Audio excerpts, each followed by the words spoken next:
always like to say that consulting is a practice. What I mean by that is that consulting and your evolution as a consultant never ends. You never get to this point where you just know everything there is to know and you have no room for growth. There's always going to be an opportunity for you to grow and evolve. As a matter of fact, you become a much better expert in your field or in your industry when you're able to study and learn from those who do it best. You have to be wise enough to know that there is always more to learn. In this episode, we're going to talk about some lessons from a Black CEO that I think we all need to tune into. There's a misconception that we don't exist, that somehow our ability to excel at the highest level of our industry is limited, that overcoming barriers as a woman of color would be insurmountable. But what would happen if we decided to venture out on our own despite everything we're up against? I'll tell you. Welcome to the Black Girls Consult 2 podcast. I'm your host, Dr. Angelina Davis, a healthcare consultant, consulting coach, high performance fanatic, wife, and proud girl mom. I help transform female professionals into thriving solo consultants. And just like you, I'm wearing all the hats and doing all the things. So this podcast is to empower the busy female professional to move past fear to start and grow a successful consulting business, despite the obstacles you may encounter. We'll dive deep into consulting practice, business strategy, mindset, and more. So grab your cup of coffee or tea if that's your thing, and let's get started.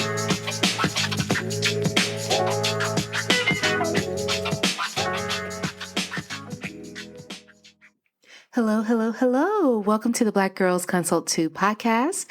This is your host, Dr. Angelina Davis. I am so happy that you are joining me, hopefully again. And if you're joining for the first time, then welcome, welcome, welcome. I want to take this opportunity to really share some insights that I've been getting from a book that I have been reading. I know we don't necessarily do book clubs on this podcast, but I do think that there's so much to just glean from this particular book that I could not wait to just talk about. I'm not even done reading, to be honest with you. I just started not long ago, but there were so many kind of eye-opening thoughts, ideas, conversations that could really be gleaned from much of what has unfolded in the early parts of this particular memoir by former Xerox CEO and magnificent leader that she is, Ursula Burns. She actually has released very recently, really in toward the latter part of last year, her memoir, which is entitled "Where You Are Is Not Who You Are." And like I said before, I think there are just so many lessons within this book. We're not going to just recap her story. That's for you to read. And I'm really pubbing without any type of affiliation whatsoever. I would only be honored to be affiliated with someone of her magnitude. But, just letting you know that there's so many lessons in this book and so much to be grasped. But I wanted to take this conversation from the book and just talk about some things that she discussed very early on about her journey that I could really, really relate and it just resonated with me. And I think it will probably resonate with you as well. There's just a different experience that many of us as women, but definitely women of color and Black women in the corporate professional environment have experienced over the years that really has shaped and molded the way that we show up both professionally as well as show up in our consulting businesses when we decide to venture into this space. And I think a lot of these experiences have allowed us to, number one, become stronger in some regard, but have posed some obstacles that we have to think about how to strategically overcome. So in case you don't know much about Ursula Burns, first let me just tell you a little bit about her background so that all of this makes sense and we can put this whole conversation in proper context. So Ursula Burns was actually the former chief executive of Xerox. She actually was in that position from 2009 to 2016. She's actually, the very first Black female CEO for a Fortune 500 company. She is a beast. She served a number of roles within the Obama administration during those 8 years, and she has definitely been very integral in educational development and research space as we know it. She definitely has a very unique story of being raised by a single mother who was also an immigrant, really just trying to, magnify the fact that this was a very challenging environment for even her mother to navigate, to be able to raise multiple children in that environment in a very new country and go through a lot of different challenges herself in order to raise children that end up being one, for instance, that one of the most successful Black females in corporate America that we know of. And so when you think about the background that she had, it's one of kind of like a rags to riches story, but it's not one that is uncommon. So I do want to specify that is that when you talk to a number of individuals that have risen to a certain level of status within, the corporate world, you'll find that many have very unique backgrounds, unique upbringings. And it wasn't always the case that in essence, someone who had more privilege early on rose to the highest level. So, one early lesson that we always have is that no matter what your background may be, no matter where you're coming from, the possibilities are endless. And I love stories like this because it allows us to focus in on the possibility of what can be instead of our current circumstance and where we actually are. One of the conversations she starts with is how she came to assume the role of CEO. The news made such a big deal of the fact that it was another woman taking the reins, right, for Xerox, for this large corporation, and that it was a Black woman, almost making it seem as if somehow a Black female was not capable of assuming a level of responsibility in a position of that magnitude.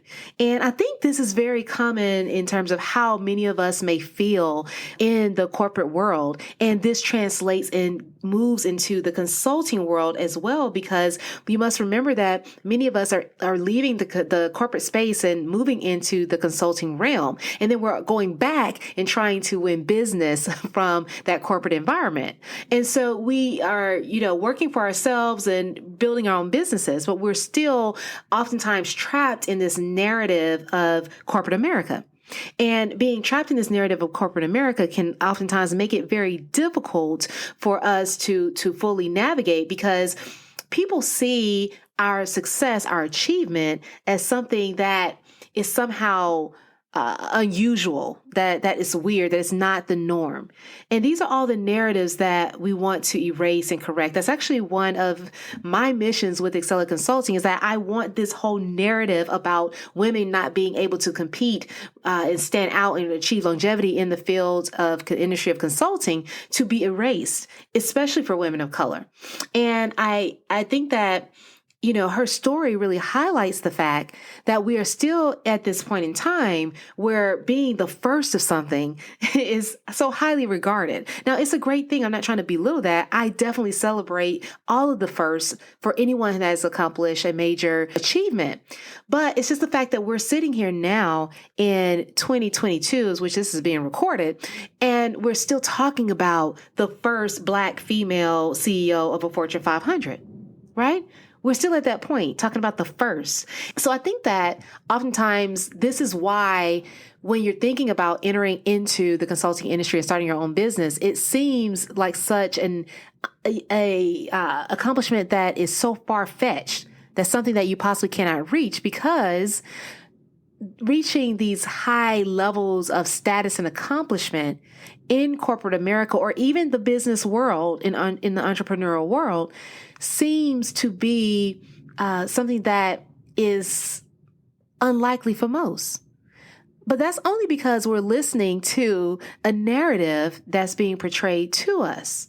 And it's not representative of the talent and the expertise and the knowledge and the skill that's out there. It isn't. But when we kind of buy into this whole premise that it is somewhat unusual, then it's going to make it more difficult for us to go all in when it comes to chasing our goals and reaching our dreams when it comes to business, especially in consulting. Because what we're looking at is the fact that, there can only be one. Well, maybe there can be two. But we don't see hundreds. We don't see thousands of us being able to accomplish such levels of success, when in all actuality, that is a more realistic possibility. if we stay focused on that as a potential outcome. So that was one thing that early on from the beginning of her story kind of really resonated with me, because it's this whole conversation of the fact that I, for instance, with consulting, do not believe that it's unusual to find highly talented, knowledgeable experts who are women of color that want to build consulting boutiques, firms, agencies, or successful solo consulting businesses. That's not unusual to me. But if you look at our industry, then it does look as if it is unusual, is out of the norm. Because typically what we see oftentimes are white males that serve in that capacity. That, you look at any consulting book. I have one right here on my desk, actually. It's actually the revised version of the Million Dollar Consulting by Alan Weiss. And I may not be saying his name quite right. I always mess it up. But the bottom line is I'm looking at another successful white male that has written a book that tells you how to get started and build a consulting business. Now, I'm not taking anything away from that. That is valuable information because that is his experience. But what I want to always share is that there are numerous women in the industry in this field that have a different experience, that have to navigate different challenges. And because they have to navigate these different challenges, then a lot of the information that is in that book, for instance, for me, I can tell you, I'm speaking for myself. A lot of the information that's in this book does not pertain to me directly. I can glean some understanding and additional insight from it, but it's not what I'm going to hang my hat on, because I know that I have to navigate a very unique path. And so, I think that we need to normalize this whole fact that women can be extremely successful in the corporate world and definitely in the consulting space.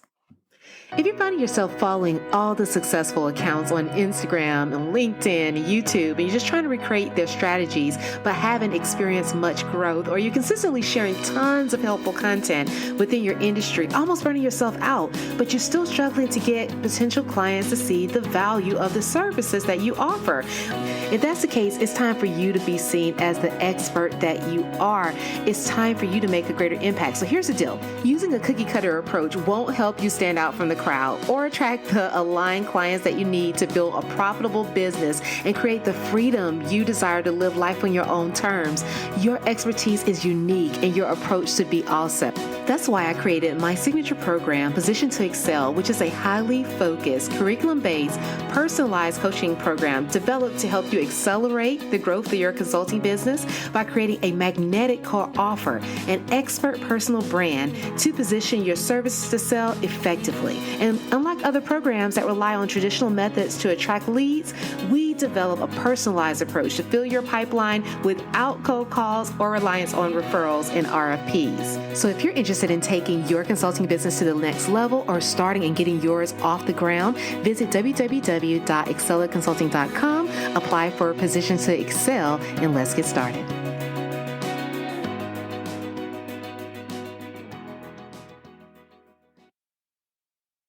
So another lesson that I felt like was very helpful and definitely resonated with me was this whole idea of feeling out of place in, high administrative or CEO circles.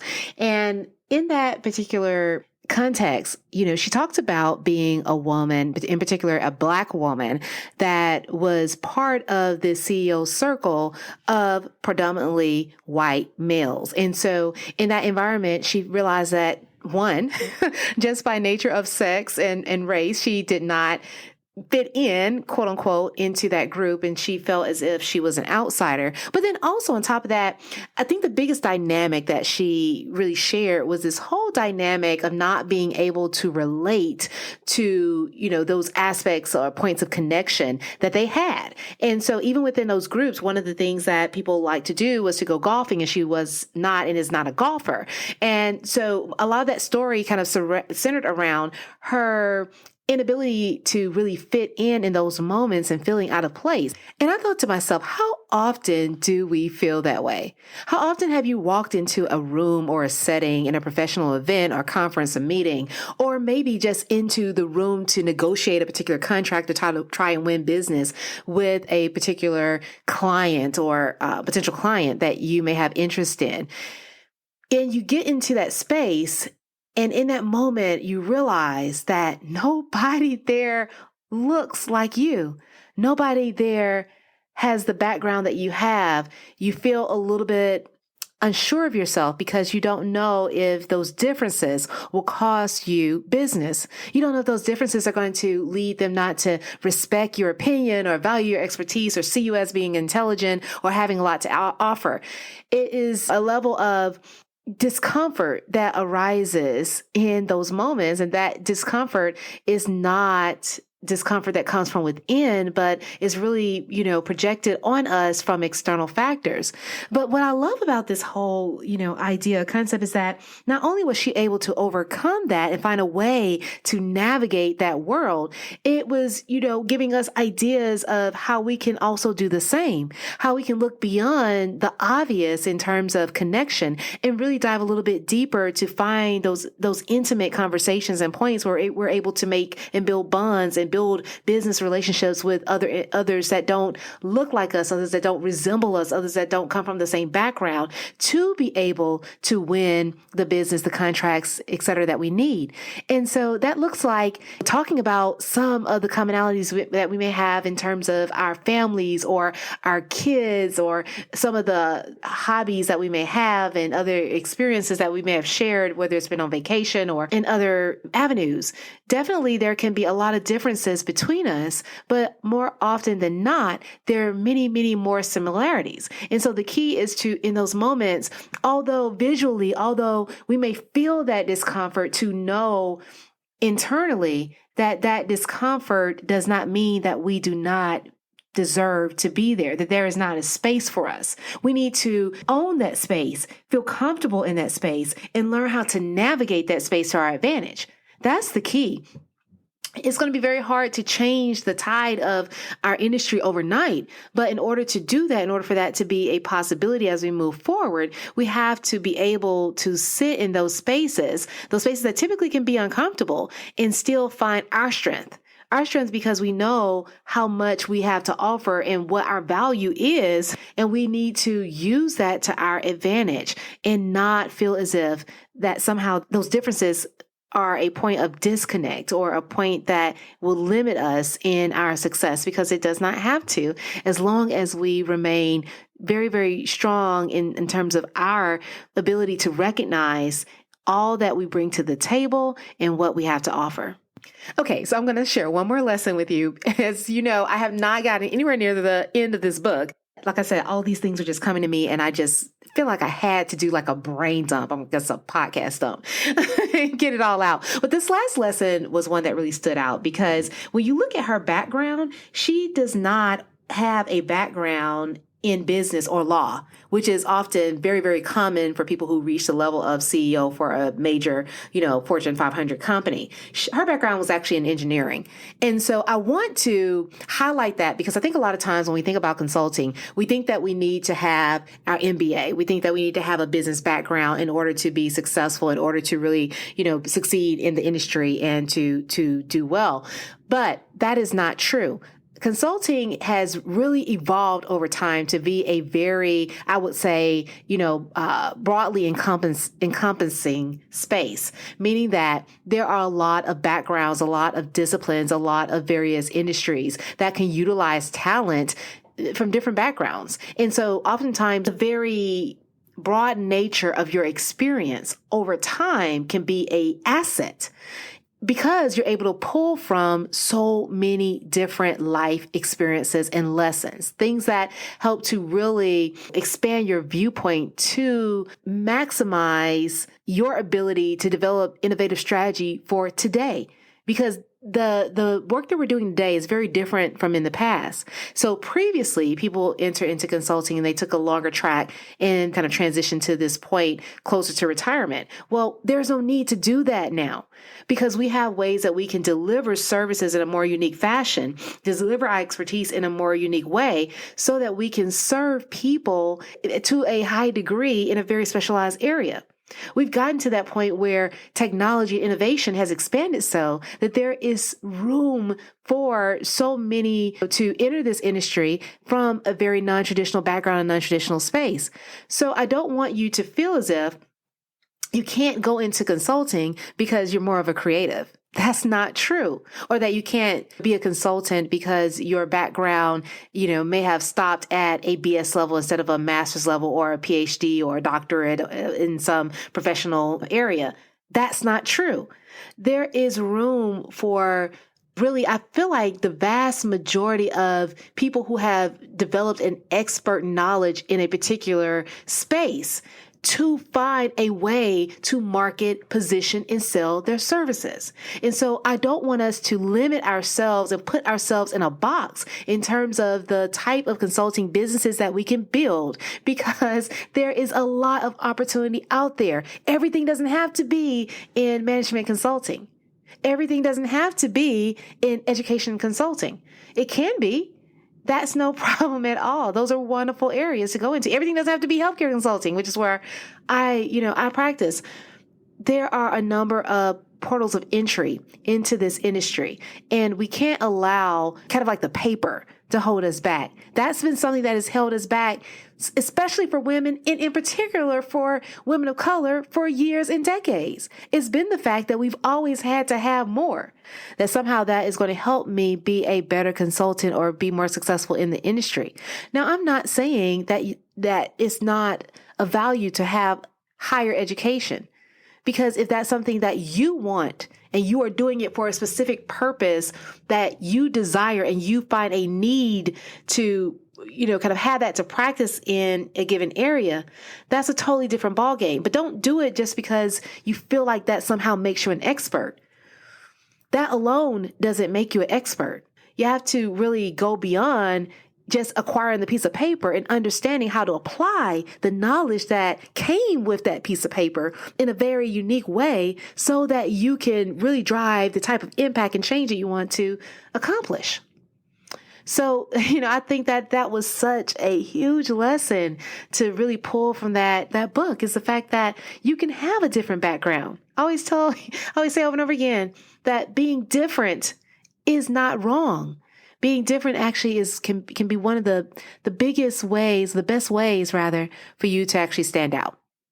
So, just really recapping some of these lessons that I feel like we were able to glean from this story of a Black CEO is the fact that, number one, we may be dealing with a corporate model that has favored people that don't look like me or maybe look like you in the past. That's maybe been more leaning toward a white male predominant space. It doesn't mean that you don't have your rightful position in the industry. And then the next is, whenever we feel like we're out of place, that we somehow don't fit in because we are different, to remember what we bring to the table and to know that we bring a lot more than we're giving ourselves credit for. And then last but not least, we don't need to have a certain background or piece of paper to be an expert in our field or in our industry. We will allow our knowledge, our lived experience to really show that we deserve to be regarded as someone knowledgeable in the area.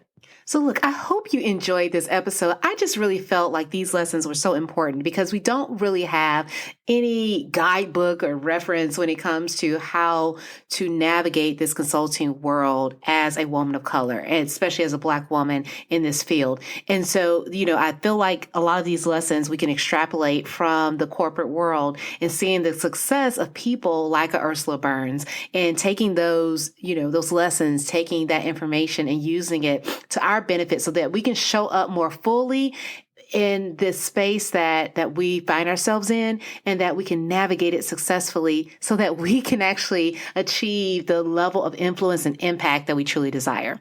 All right. I hope that, once again, if you enjoyed it, share it with a friend, leave your review on Apple Podcasts, and definitely a rating on Spotify. And if you happen to post it on your social media feed, make sure you tag me because I want to keep our conversation going. And I hope that you will tune in again for another episode. Until next time, take care. Thank you for tuning in to the Black Girls Consult 2 podcast. If you enjoyed today's episode, be sure to leave your review on Apple Podcasts, subscribe, and share it with a friend.